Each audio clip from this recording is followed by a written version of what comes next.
Here's your wrestling news for April 30th, 2023, and we're kicking off today with the WWE Draft, as this year's selection process has seen multiple names be called up from NXT. During night one of the draft, NXT Women's Champion Indy Hartwell and NXT Women's Tag Team Champions Alba Fire and Isla Dawn were moved, while the supplemental draft saw Zoe Stark, JD McDonough, and Apollo Crews all make the move. With both Night 2 and a second supplemental draft to go, there's still a lot of call-ups that could still happen, and NXT may be about to lose two of its biggest stars. Sources who spoke to Ringside News revealed that both Braun Breaker and Grayson Waller are being considered to be drafted Night 2, though there's no word on which brand each man would be on. The idea of either man being called up comes at an interesting time, with Breaker attacking NXT champion Carmelo Hayes this week, a sign that their feud isn't over, while Waller reportedly suffered an injury during his match with the champ.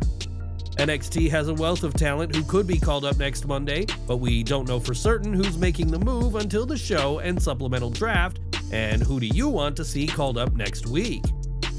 One name who went undrafted during Night 1 is Bray Wyatt, and the former Universal Champion isn't on the list of superstars eligible to be drafted on Night 2 either. Wyatt has been missing from WWE TV for months now due to a physical issue, which later transpired to be an illness, and while some expected a surprise WrestleMania appearance, that didn't happen. In an update from Fightful Select, it is noted that Wyatt was still overcoming the worst of his illness during WrestleMania weekend, so there was never even a chance he was going to show. The report adds that Wyatt had been removed from the creative plans for WrestleMania sometime before that, but that he remains optimistic about his WWE future.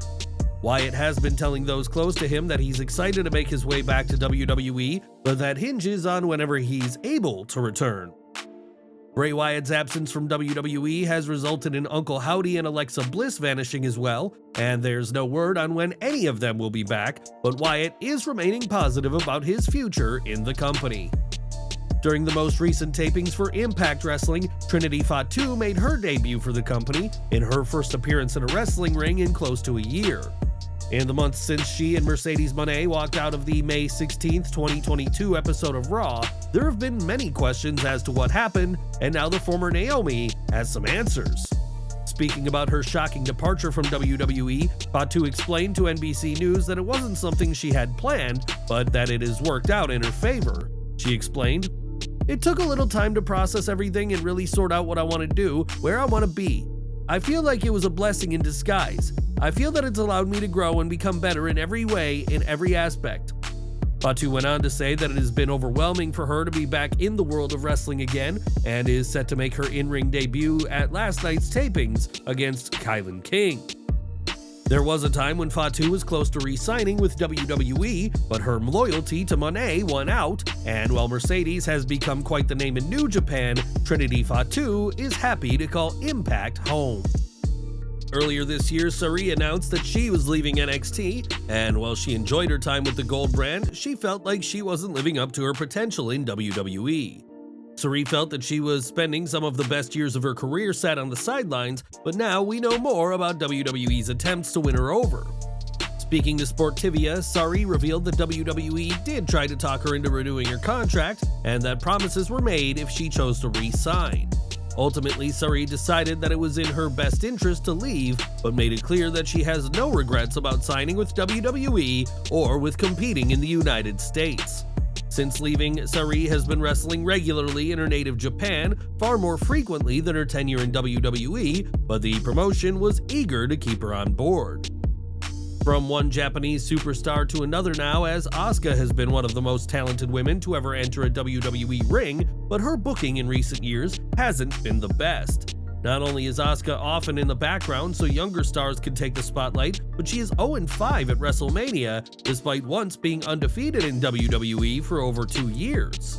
This week, it was reported that the Empress of Tomorrow had requested a release from WWE, but that is far from the case. In a tweet, Asuka made it clear that reports of her seeking her release are false, and used some pretty un-PG language to get her point across. Asuka has a ton of fans in WWE who want to see her succeed, and while her run on the main roster hasn't matched the success she's had in NXT, the Empress has no plans on leaving WWE. But what do you think? Should Asuka leave WWE and try her hand at another company? Or is the Empress of Tomorrow right to stay where she is? Sound off in the comments. This August, Wembley Stadium will host AEW All In, the biggest wrestling event for the iconic venue since SummerSlam 1992. This week was the 100-year anniversary of Wembley Stadium opening, but a graphic highlighting some of the iconic moments from the venue has left some unsatisfied. On Twitter, Davey Boy Smith Jr. said that it was disappointing that his father, the British Bulldog, and Bret Hart were snubbed in the graphic after putting on a wrestling clinic at SummerSlam 1992. That event is important for wrestling fans, especially those in the UK, and while it didn't make the graphic, AEW are counting on putting on an unforgettable show in Wembley this August. Now at WrestleMania 35, Kofi Kingston became WWE Champion with an emotional win over Daniel Bryan after years of being overlooked in the eyes of some fans. After a 6-month run with the title, Kingston's reign would end in seconds at the hands of Brock Lesnar in one of the most reviled finishes to a title reign we've seen in years. One name who was with WWE that year was Dave Schilling, and during the In the Weeds podcast, the former WWE writer said that the company wasted no time in booking Kingston's defeat. Schilling explains that it was immediately after Kofi became champion that WWE had already decided he would lose to Lesnar in seconds, and that the match would happen on the first SmackDown on Fox. Immediately after Lesnar's win, he was confronted by Cain Velasquez, a sure sign that Kofi was out of the title picture, and the New Day star has yet to even get close to being champion again. When you attend a WWE live event, you never know what you may see, and for fans in Paris, France last night, they saw something truly remarkable. During the show, Baron Corbin faced Rick Boogs, and in what many would consider a major upset, it was Corbin who got the win with a roll-up. This win at a house show may not seem like a huge deal until you realize that this is Corbin's first win in 2023 and marks the end of a 167-day losing streak for the former Mr. Money in the Bank. The fans in France's capital were ecstatic to see Corbin win, and the Lone Wolf expressed his gratitude on social media. And we imagine the Lone Wolf will look to continue his winning ways and to ensure that this victory wasn't a one-off. And we're ending today with Rob Van Dam, who has wrestled all over the world and in various countries, but the WWE Hall of Famer is yet to land in AEW.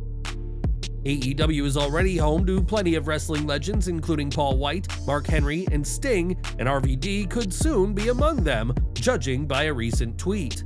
When a fan tweeted their appreciation for Tony Khan's treatment of the legends and added that he hopes Khan brings RVD into the fold, this post was liked by the former world champion himself.